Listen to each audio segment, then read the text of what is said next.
జగ్గారెడ్డి స్పందిస్తూ BRS, BJP, అక్కడ పవన్ కళ్యాణ్, జనసేన ముగ్గురు కలిసి ఇక్కడ కూడా ఒక కూటమి ఏర్పడి నెక్స్ట్ ఎలక్షన్లో పోటీ చేయబోతున్నారు అంటేనే జగ్గారెడ్డి అంటే అవకాశాలు ఉన్నాయి, అవకాశాలు ఖచ్చితంగా ఉన్నాయి.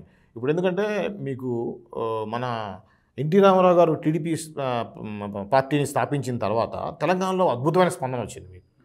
ఇంకోటి ఏంటంటే ఎన్టీ రామారావు గారు తెలంగాణకి అనుకూలమైన వ్యక్తి, తెలంగాణ మీద చాలా సాఫ్ట్ కార్నర్ ఉన్న వ్యక్తి, తెలంగాణ అభివృద్ధి చెందాలి అనేటువంటి గట్టి వాయిస్ ఇచ్చిన వ్యక్తి ఎన్టీ రామారావు గారు.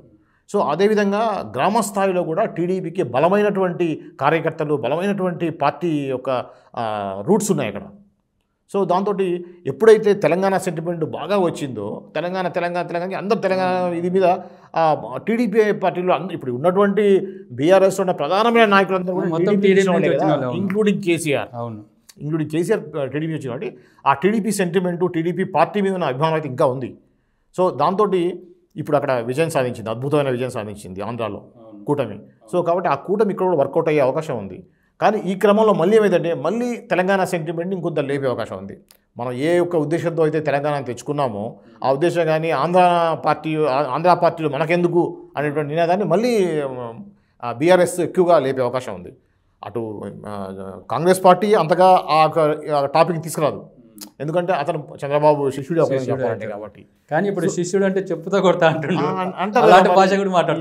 అంటారు కదా, ఎందుకంటే ఖచ్చితంగా అనాలి, అనకపోతే రాజకీయంగా ఉండదు. ఒకప్పుడు ఆయన అతనే అవును ఖచ్చితంగా నేను చంద్రబాబు నాయుడు దగ్గర నేను రాజకీయాన్ని నేర్చుకున్నా అనేటువంటి వ్యక్తి ఈరోజు రివర్స్ కావడానికి ఇప్పుడు బడే బాయ్ అని చెప్పేసి ప్రధానమంత్రి అన్నాడు. అన్నప్పుడు అందరూ కూడా బీజేపీకి వెళ్తాడు, ఈయన బ్యాక్గ్రౌండ్ మొత్తం ఆర్ఎస్ఎస్ బ్యాక్గ్రౌండ్ అనేసి ఒక కామెంట్ వచ్చింది. అటువంటి వాటిని ఎదుర్కోవడం కోసం బాగా స్ట్రాంగ్గా మాట్లాడే వ్యక్తి రేవంత్ రెడ్డి. ఎందుకంటే నెగిటివ్ టాక్ వచ్చింది అంటే దాన్ని ఇమీడియట్గా ఖండిస్తాడు.